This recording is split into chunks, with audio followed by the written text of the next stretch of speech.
Desmond Doss, the soldier who saved 75 lives without firing a shot. Picture this. You're in the middle of one of the bloodiest battles of World War II.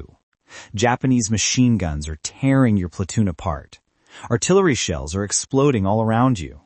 Your friends are screaming in agony, dying in the mud.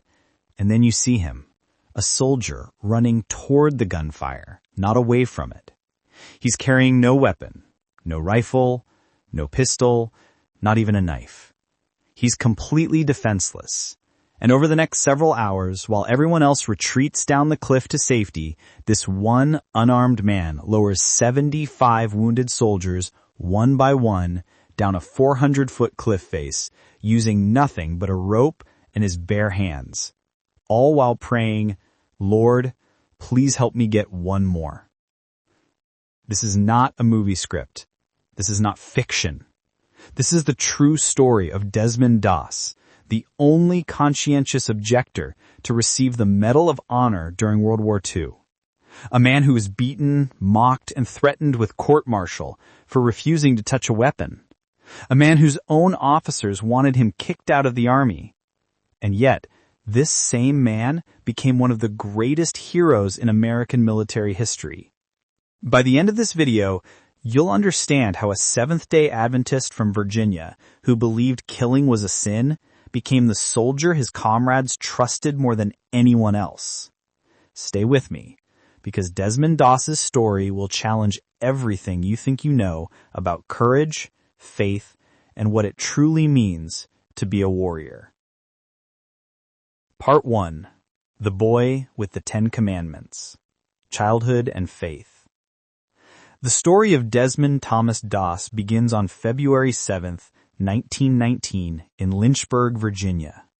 He was born into a deeply divided household, a home where faith and pain lived side by side. Desmond's father, William Thomas Doss, was a carpenter and a veteran of World War I. But the war had broken something inside him. Like so many men who came back from the trenches, William carried invisible wounds. He drank heavily to numb the memories. He had a violent temper that could explode without warning. And when the Great Depression hit in 1929, destroying what little financial stability the family had, William spiraled even deeper into despair and alcoholism. Desmond's mother, Bertha, was the opposite. She was a devout Seventh-day Adventist, a Christian denomination that observed Saturday as the Sabbath and followed strict biblical principles. Bertha took her 3 children, Desmond, his older sister Audrey, and his younger brother Harold, to church every week. She taught them to read the Bible, to pray, and to live by the 10 Commandments. The Doss household was chaotic. William's drinking led to violent arguments. There were nights when young Desmond lay in bed listening to his parents shout at each other, terrified that his father might hurt his mother. On one horrifying occasion, William became so enraged during a fight with Bertha's brother that he pulled out a gun. Desmond, only about 10 years old, watched in terror as his mother wrestled the gun away from his father. She begged Desmond to hide the weapon, and he ran outside and buried it in a secret location. That incident burned itself into Desmond's soul. He had seen his father, consumed by anger and alcohol, nearly commit murder. He had seen how violence destroys families. And from that moment on, Desmond became obsessed with the 6th commandment, "Thou shalt not kill." Hanging on the wall of the Doss home was a framed poster depicting the 10 Commandments. Each commandment was illustrated with a vivid picture. The illustration for "Thou shalt not kill" showed Cain standing over his brother Abel's dead body, blood on his hands, guilt on his face. Young Desmond would stare at that image for hours. He vowed to himself that he would never be like Cain. He would never take a human life. This belief was reinforced by his church. The Seventh-day Adventist faith taught that Christians should be peacemakers, that violence was contrary to the teachings of Jesus Christ, and that the body is a temple that should be kept pure. Desmond absorbed these teachings completely. They became the foundation of his identity. Despite the chaos at home, Desmond was a good kid. He was quiet, hardworking, and deeply compassionate. He loved animals and hated seeing anything suffer. When he saw injured birds or stray dogs, he would nurse them to health. His friends and teachers knew him as gentle and kind. As Desmond grew older, his faith deepened. He attended church services every Saturday without fail. He studied the Bible obsessively. And he became convinced that God had a plan for his life, though he didn't know what it was yet. Then, on December 7th, 1941, everything changed. Part 2. Pearl Harbor and the Decision to Serve. When the Japanese attacked Pearl Harbor, America was thrown into chaos. Thousands were dead. The Pacific Fleet was crippled. The nation was at war. Desmond Doss, now 22 years old, was working at the Newport News Naval Shipyard in Virginia. His job was considered essential to the war effort, which meant he was exempt from the draft. He could have stayed home, safe, and no one would have questioned it. But Desmond couldn't do that. He believed deeply in his country. He believed that America was fighting against tyranny and evil. He wanted to serve. But his faith absolutely forbade him from killing another human being. So he came to a decision. He would enlist as a combat medic. As a medic, he could serve his country and save lives without violating his beliefs. It seemed like the perfect solution. In April 1942, Desmond Doss enlisted in the United States Army and was assigned to the Medical Detachment 307th Infantry Regiment, 77th Infantry Division. He reported for basic training at Fort Jackson, South Carolina, excited and hopeful. He had no idea what nightmare awaited him. Part 3. Hell in Boot Camp. Training and Persecution. From the moment Desmond arrived at boot camp, he was targeted. The Army didn't know what to do with him. He refused to carry a weapon. He refused to train with weapons. And he insisted on observing the Sabbath, which meant that he wouldn't drill, march, or work on Saturdays. His fellow soldiers thought he was a coward. His drill instructors thought he was insane. And his commanding officers wanted him gone. The abuse started almost immediately. Soldiers in his barracks called him names: coward, yellow belly, Jesus freak. They mocked him when he knelt beside his bunk to pray every night. Some threw boots at him. Others physically assaulted him, punching and shoving him when the officers weren't looking. They wanted to break him, to force him to quit. But Desmond wouldn't quit. No matter how much they abused him, Desmond remained calm and respectful. He never fought back. He never raised his voice. He simply endured. His commanding officer, Captain Jack Glover, was furious. Glover believed that Desmond was a liability, a man who would get other soldiers killed. He tried everything he could to get Desmond discharged. He assigned him to the most miserable duties: cleaning latrines, peeling potatoes for hours, digging ditches. He hoped Desmond would break and request a transfer. Desmond didn't break. Then Captain Glover took more drastic action. He recommended that Desmond be court-martialed for refusing to touch a weapon.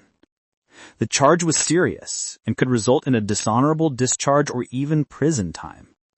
Desmond was terrified. He didn't want to go to prison, but he also couldn't violate his beliefs. He prayed constantly, asking God for guidance. Then, at the court-martial hearing, something unexpected happened. A senior officer reviewed Desmond's case and made a surprising decision. Desmond would be allowed to continue as a combat medic, but he would be reclassified as a conscientious objector. He would not be required to carry a weapon, but he would have to perform all other duties expected of a soldier. It was a compromise. Desmond accepted it. But the harassment didn't stop. His fellow soldiers still despised him. They still believed he was a coward who would run when the bullets started flying. They wanted nothing to do with him. Then, in 1944, Desmond and his unit shipped out to the Pacific Theater. And everything changed. Part 4. Proving Himself. Guam and Leyte. Desmond Doss's first taste of combat came on the island of Guam in July 1944. The 77th Infantry Division was tasked with clearing the island of Japanese forces in brutal jungle warfare. It was hot, humid, and terrifying. Snipers lurked in trees. Enemy soldiers hid in caves. Ambushes could happen at any moment. When the fighting started, Desmond's fellow soldiers watched him closely, expecting him to panic or hide. Instead, they saw something they never expected. Desmond ran toward the gunfire. When men were wounded, Desmond was there instantly. He crawled through machine gun fire to reach them. He dragged them to cover, dressed their wounds, administered morphine, and called for stretcher bearers. Bullets whizzed past his head. Explosions threw dirt and shrapnel everywhere. But Desmond never hesitated. The soldiers who had called him a coward began to realize they had been wrong. This man, this gentle, soft-spoken Seventh-day Adventist, had more courage than almost anyone else in the company. During one engagement, several men were pinned down by Japanese fire. No one could reach them. Desmond crawled forward on his belly, completely exposed, and reached the wounded. One by one, he treated them and pulled them back to safety. For this action, Desmond was awarded the Bronze Star for valor. Then the 77th Division was sent to Leyte in the Philippines. The fighting there was even savager. The Japanese fought with fanatical determination, launching banzai charges and ambushes. Casualties were horrific. And once again, Desmond Doss was everywhere. He treated men under fire, carried wounded soldiers on his back, and risked his life repeatedly to save others. He was awarded a second Bronze Star. By now, the men of Company B loved Desmond Doss. They no longer saw him as a coward or a liability. They saw him as the bravest man in the unit. And they knew that if they were wounded, Desmond would come for them, no matter what. That trust would be tested to its absolute limit on a blood-soaked ridge in Okinawa. Part 5. Hacksaw Ridge. The Day of Days. The Battle of Okinawa. In April 1945, the United States launched the invasion of Okinawa, the last major battle before the planned invasion of Japan itself. Okinawa was defended by over 100,000 Japanese soldiers who had spent years fortifying the island with tunnels, bunkers, and hidden artillery positions. The Japanese high command knew that if Okinawa fell, Japan itself would be next. So they decided to fight to the death. The 77th Infantry Division was assigned to capture the Maeda Escarpment, a massive cliff rising 400 feet above the surrounding terrain. The top of the cliff was a plateau, and the Japanese had turned it into a fortress. Machine gun nests, mortars, artillery, and snipers were positioned everywhere. Any American soldier who reached the top was immediately subjected to withering fire. The escarpment was so treacherous and deadly that the American soldiers gave it a nickname, Hacksaw Ridge. On April 2, 1945, Desmond Doss and the men of Company B, along with the survivors of Company A, were ordered to climb Hacksaw Ridge. They used cargo nets to scale the cliff, climbing hand over hand while Japanese soldiers above them fired down at them. It was like climbing into hell. When they reached the top, the plateau was a nightmare. The ground was torn up by artillery. The air was thick with smoke and the stench of death. Japanese soldiers attacked from hidden caves and tunnels. The fighting was savage, hand to hand in some places. Desmond moved through the chaos, treating wounded men. He had removed all markings that identified him as a medic. He knew that the Japanese specifically targeted medics because killing one medic could result in many more Japanese deaths. So Desmond made himself look like any other soldier, except he carried no weapon. For 3 days, the battle raged. Men died by the dozens. The 77th Division clung to their positions on top of the ridge, but just barely. Japanese counterattacks came in waves. Artillery and mortar fire never stopped. Then, on May 5th, 1945, everything went to hell. The Japanese launched a massive counterattack. Artillery, mortar, and machine guns opened up all at once. The Americans were overwhelmed. Casualties mounted rapidly. Over 75 men were killed or wounded within minutes. The order came down, retreat, get off the ridge, fall back. Every American soldier on the plateau began scrambling back toward the cargo nets, desperate to get down the cliff before they were killed. Except one. Desmond Doss refused to leave. Part 6. One more. Lord, the miracle on Hacksaw Ridge. While his entire company retreated down the cliff, Desmond Doss stayed on the plateau. Japanese soldiers were everywhere. Machine gun fire was tearing up the ground. Artillery shells were exploding constantly. But Desmond didn't care. There were 75 wounded American soldiers lying on that plateau. They couldn't move. They couldn't climb down on their own. And if Desmond left them, they would die. So Desmond made a decision. He would save them. All of them. He found a rope and tied it to a sturdy tree stump near the edge of the cliff. Then he ran through the gunfire to the nearest wounded soldier, dragged him back to the edge, tied the rope around him, and lowered him down the 400-foot cliff face to the medics waiting below. Then he did it again, and again, and again. With every trip he prayed, "Lord, please help me get one more. One more wounded man, just one more." Japanese soldiers were shooting at him. Bullets kicked up dirt around his feet. Shrapnel from explosions tore through the air, but Desmond kept moving.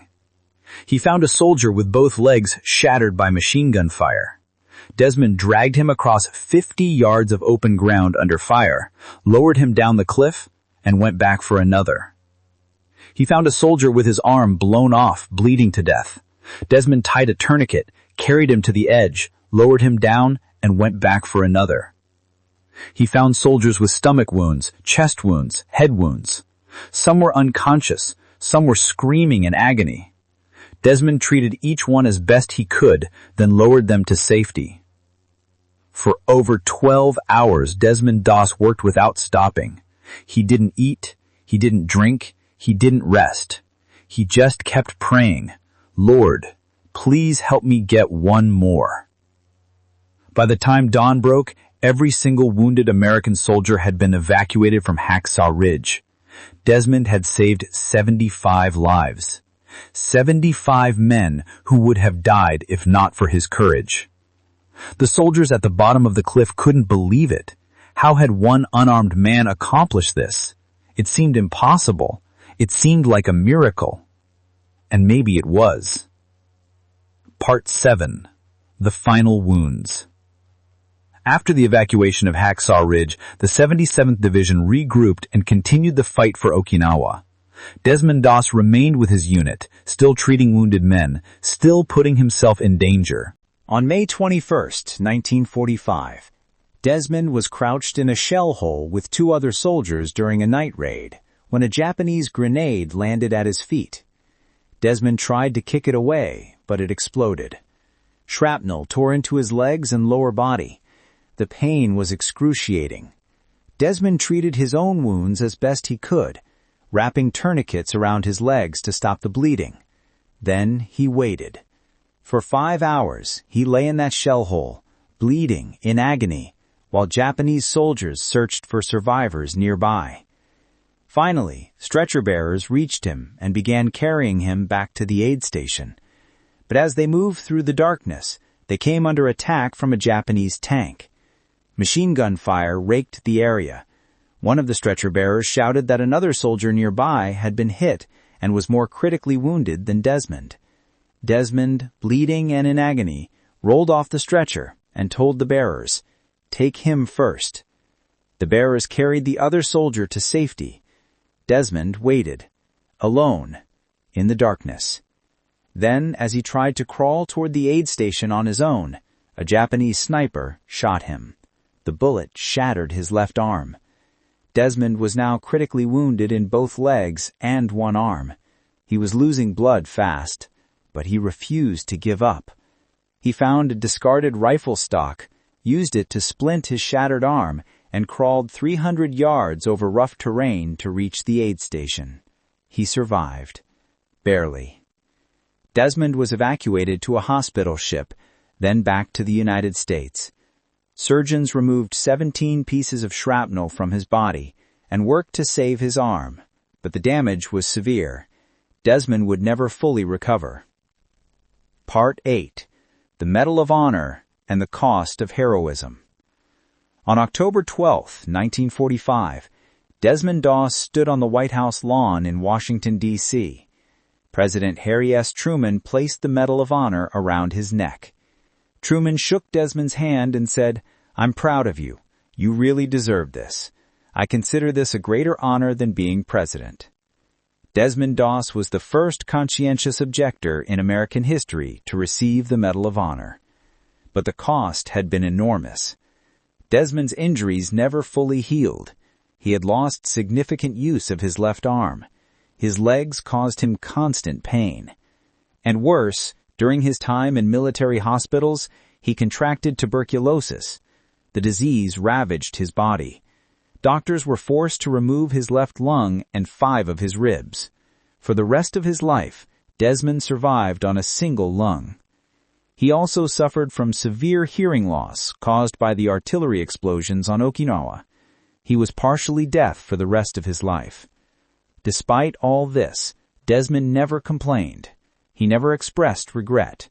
When asked if he would do it again, he always said yes. Saving lives was the most rewarding work he could imagine. Desmond married his sweetheart, Dorothy, and they had one son, Desmond Jr. He worked various jobs despite his disabilities and remained active in his church. He spoke to groups about his experiences, always emphasizing that his faith had sustained him. In 1991, Dorothy died of cancer. Desmond was heartbroken. Several years later, he remarried to Frances Doss, who cared for him as his health continued to decline. In his final years, Desmond struggled with breathing problems and other complications from his old wounds. On March 23, 2006, at the age of 87, Desmond Thomas Doss passed away from respiratory failure. He was buried with full military honors at Chattanooga National Cemetery in Tennessee. Part 9. The Legacy of Desmond Doss. Desmond Doss's story remained relatively unknown for decades, but in 2004, a documentary called The Conscientious Objector brought his story to a wider audience. Then, in 2016, director Mel Gibson released Hacksaw Ridge, a feature film starring Andrew Garfield as Desmond. The film was a massive critical and commercial success, earning 6 Academy Award nominations and winning 2 Oscars. Suddenly, Desmond Doss's story was known around the world. Military installations, schools, and hospitals were named in his honor. The Desmond Doss Health Clinic at Schofield Barracks in Hawaii honors his legacy. A plaque commemorates his childhood home in Lynchburg, Virginia, which now serves as a shelter for homeless veterans. But Desmond's greatest legacy is the lesson he taught: that courage doesn't require violence, that faith and duty can coexist, that one person, driven by conviction and compassion, can save countless lives. Conclusion: the unarmed warrior. Desmond Doss never fired a shot in anger. He never killed an enemy soldier. He never even carried a weapon. But he saved 75 lives on Hacksaw Ridge. He earned 2 Bronze Stars and a Medal of Honor. And the men who once mocked him as a coward came to love him as the bravest soldier they ever knew. Captain Jack Glover, the officer who had tried to court-martial Desmond and kick him out of the Army, later said, "He was one of the bravest persons alive." And then to have him end up saving my life was the irony of the whole thing. Desmond Doss proved that heroism comes in many forms. You don't need a weapon to be a warrior. You don't need to kill to serve your country. Sometimes the greatest act of courage is choosing to save lives instead of taking them. Desmond's favorite Bible verse was from the Gospel of John. "Greater love has no one than this, to lay down one's life for his friends." Desmond Doss lived that verse every day on Hacksaw Ridge, and in doing so, he became one of the greatest heroes in American history. Thank you for watching. If this story inspired you, please like, subscribe, and share this video. Tomorrow, we'll bring you 3 more incredible stories of warriors whose courage changed history. Until then, remember Desmond Doss's prayer. Lord, please help me get one more.